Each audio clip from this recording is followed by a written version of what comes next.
Ini itu biasa disebut sebagai overthinking. Kalau bahasa Indonesianya ya arti simpelnya adalah kebanyakan mikir. Overthinking itu terjadi pas otak lo mikirin sesuatu terus, padahal mungkin lo gak dengan sengaja mikirin itu semua. Jadi terpaksa gitu kepikiran. Biasanya overthinking ini terjadi karena dua jenis pemikiran yang muncul, kayak yang tadi gue bilang ya, yaitu pemikiran tentang masa lalu atau pemikiran tentang masa depan. Misalnya, ketika lo overthinking soal masa lalu, kemungkinan ini terjadi karena ada sebuah penyesalan yang belum bisa lo proses gitu. Lo belum bisa move on dari hal itu. Mungkin lo mikir hal-hal semacam, kenapa ya gue ngalamin itu dulu gitu. Atau mungkin bentuknya kayak gini, coba gue ngelakuin X, pasti gue gak bakal ngalamin Y. Ya gitu-gitulah contohnya, dan berbagai contoh lainnya. Nah ketika hal ini terjadi, emang maksudnya apa sih? Nah maksud dari hal ini, kenapa hal ini bisa terjadi? Ini bisa jadi adalah pesan dari otak lo bahwa ada sebuah masalah yang belum lo terima di masa lalu. Jadinya lo gak bisa move on dari masalah itu. Akhirnya kepikiran terus deh gitu. Itu kan pemikiran tentang masa lalu. Kalau di masa depan gimana? Kemungkinan otak lo sedang khawatir atau cemas terhadap kejadian yang mungkin akan terjadi kepada lo. Jadi lo kayak takut gitu loh. Menurut gua, cara yang cukup ampuh buat mengurangi pemikiran-pemikiran ini adalah dengan menerima masalah yang telah terjadi, atau menerima hal yang menurut lo akan terjadi di masa depan, apapun itu. Caranya gimana? Tanpa sadar, kemungkinan ada banyak masalah yang masih nyangkut di pikiran lo, dan bisa jadi masalah ini belum terselesaikan.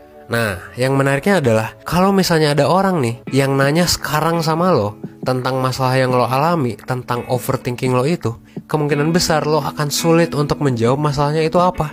Kenapa sulit? Karena kemungkinan lo akan bingung gitu. Karena rasanya tuh banyak banget dan lo gak tahu harus mulai dari mana untuk menjawabnya. Ini yang terjadi di kebanyakan orang yang overthinking. Nah makanya ada langkah pertama yang bisa dilakukan nih.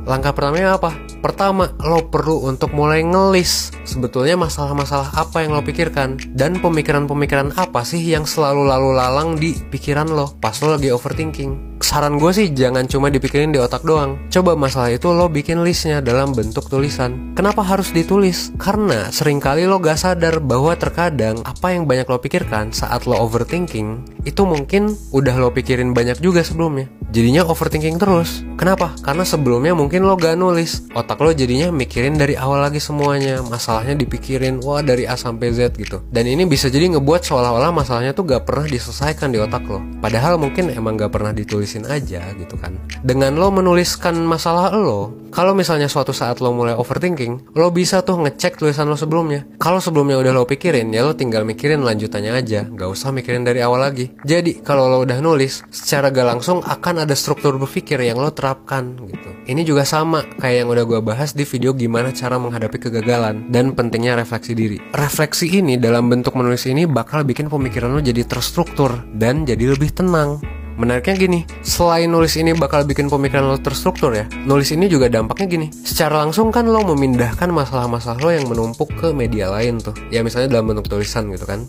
Nah, ketika lo memindahkan pikiran-pikiran lo ke media lain, ini tuh bakal bikin otak lo jadi lebih fresh. Kenapa lebih fresh? Karena jadinya udah dirilis tuh masalah-masalahnya. Makanya kalau abis nulis, abis curhat gitu kan, itu kan melampiaskan tuh, menyampaikan, merilis gitu kan, releasing stress gitu. Akhirnya otak lo bakal jadi lebih tenang gitu. Terus tadi kan baiknya nulis nih. Terus format tulisannya kayak gimana? Nah senyaman lo aja tulisannya, gak perlu dibikin ribet. Jadi bebasin aja. Kalau gue pribadi, gue sih nulisnya di notes bawaan HP gue. Jadi kalau tiba-tiba gue overthinking pas malam-malam, langsung gue isi gitu. Isinya tuh biasanya adalah soal masalah apa aja yang gue pikirin saat itu. Kenapa pakai notes HP? Kenapa nggak ditulis aja? Karena ya biasanya sih gue overthinkingnya tuh pas lagi mau tidur. Dan karena di kamar gue itu barang yang paling deket ya cuma ada HP gitu. Jadinya pakainya HP. Tergantung banget lo mau pakai media apa. Bisa jadi mungkin lo cocoknya pakai laptop gitu kan, buat ngetik gitu, atau pakai buku dan lain sebagainya. Intinya sih ya ditulis aja dimanapun itu. Karena media apapun nggak masalah.